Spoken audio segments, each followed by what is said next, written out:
നമസ്കാരം. സംസ്ഥാനം നീണ്ട തെരഞ്ഞെടുപ്പ് കാലത്തേക്ക് കടക്കുകയാണ്.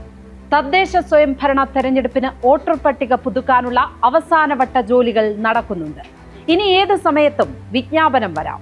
ബൂത്തിലേക്ക് പോകുന്നത് 17,337 ഗ്രാമപഞ്ചായത്ത് വാർഡുകളാണ്. 2,267 ബ്ലോക്ക് പഞ്ചായത്ത് വാർഡുകളാണ്. 336 ജില്ലാ പഞ്ചായത്ത് ഡിവിഷനുകളാണ്. കോർപ്പറേഷനിലും മുനിസിപ്പാലിറ്റികളിലുമായി 1,627 ഡിവിഷനുകളുമുണ്ട്. സംസ്ഥാന ചരിത്രത്തിലെ ഏറ്റവും വലിയ തെരഞ്ഞെടുപ്പിനാണ് അരങ്ങൊരുങ്ങുന്നത്. മുൻ തെരഞ്ഞെടുപ്പിനേക്കാൾ 1,600 വാർഡുകളാണ് ഇത്തവണ അധികം. നവംബർ അവസാനവും ഡിസംബർ ആദ്യവുമായിട്ടാകും തദ്ദേശ തെരഞ്ഞെടുപ്പ്. ഫലം വന്നാൽ പിന്നെ നിയമസഭാ തെരഞ്ഞെടുപ്പിന് ശേഷിക്കുന്നത് 100 ദിവസത്തെ ദൂരം മാത്രമാണ്. തദ്ദേശ സ്വയംഭരണ തെരഞ്ഞെടുപ്പ് മുതൽ നിയമസഭാ തെരഞ്ഞെടുപ്പ് വരെയുള്ള കാലം ഒറ്റ മൊഡ്യൂളാണ്.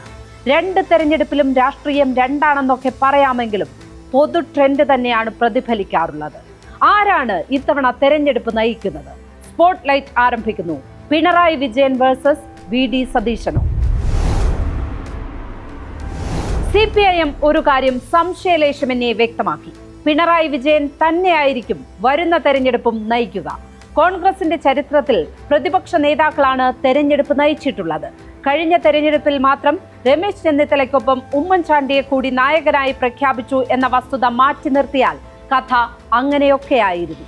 പിടിച്ച കൊമ്പെല്ലാം വെടിപ്പായി ജയിച്ചു നിൽക്കുകയാണ് VD സതീശനെപ്പോൾ. അതിപ്പോൾ സതീശൻ മാറുന്നതും സതീശനെ മാറ്റുന്നതും ഏറെക്കുറെ അസംഭവ്യമാണ്.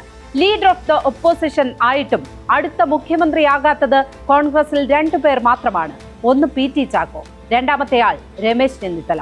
ഒന്നാം EMS മന്ത്രിസഭയുടെ കാലത്ത് പ്രതിപക്ഷ നേതാവായിരുന്ന PT ചാക്കോയെ വെട്ടിയത് ഇന്റർനാഷണൽ കളി കളിച്ചാണ്. ഏറ്റവും കൂടുതൽ സീറ്റ് നേടിയ കോൺഗ്രസ് മുഖ്യമന്ത്രി സ്ഥാനം പ്രജാ സോഷ്യലിസ്റ്റ് പാർട്ടിക്ക് നൽകിയാണ് PT ചാക്കോയെ തഴഞ്ഞത്. പട്ടം താണുപിള്ള അങ്ങനെ മുഖ്യമന്ത്രിയായി. പട്ടത്തെ ഗവർണറാക്കി മാറ്റി പുതിയ മുഖ്യമന്ത്രിയെ തീരുമാനിച്ചപ്പോഴും ചാക്കോയെ വെട്ടി. R ശങ്കർ അങ്ങനെ ഒന്നാമത്തെ കോൺഗ്രസ് മുഖ്യമന്ത്രിയായി. ഭരണം കിട്ടിയിട്ടും PT ചാക്കോയെ തഴഞ്ഞതാണെങ്കിൽ രമേശ് ചെന്നിത്തല ഭരണം നേടാനാകാതെ പോയ പ്രതിപക്ഷ നേതാവാണ്. പ്രതിപക്ഷ നേതാവായിരുന്ന K കരുണാകരനും പ്രതിപക്ഷ നേതാവായിരുന്ന AK ആന്റണിയും പ്രതിപക്ഷ നേതാവായിരുന്ന ഉമ്മൻചാണ്ടിയുമൊക്കെ മുഖ്യമന്ത്രിയായി മാറുന്നതാണ് കേരളത്തിൽ കണ്ടിട്ടുള്ളത്. VD സതീശന്റെ ഈ യാത്ര ക്ലിഫ് ഹൗസിൽ എത്തി നിൽക്കുമോ എന്നാണ് അറിയാനുള്ളത്.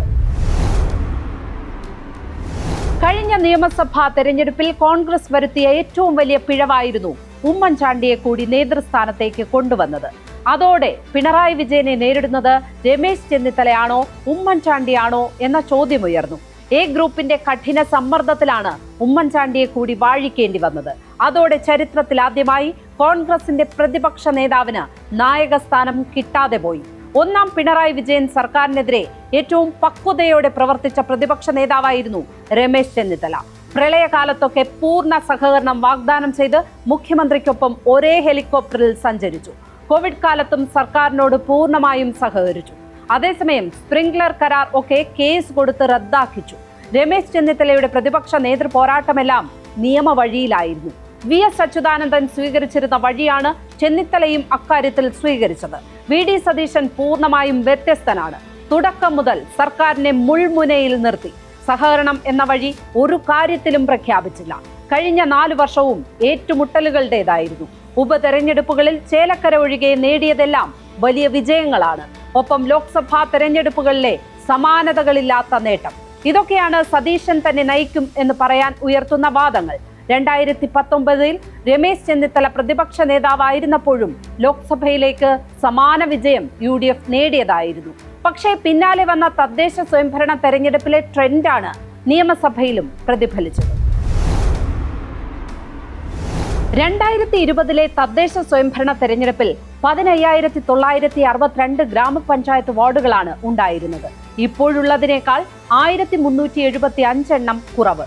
കഴിഞ്ഞ തവണ 15,962-ൽ 7,263 വാർഡുകൾ LDF ജയിച്ചു. UDFന് കിട്ടിയത് 5,892 വാർഡുകൾ. BJP മുന്നണി 1,182 വാർഡുകളും ജയിച്ചു.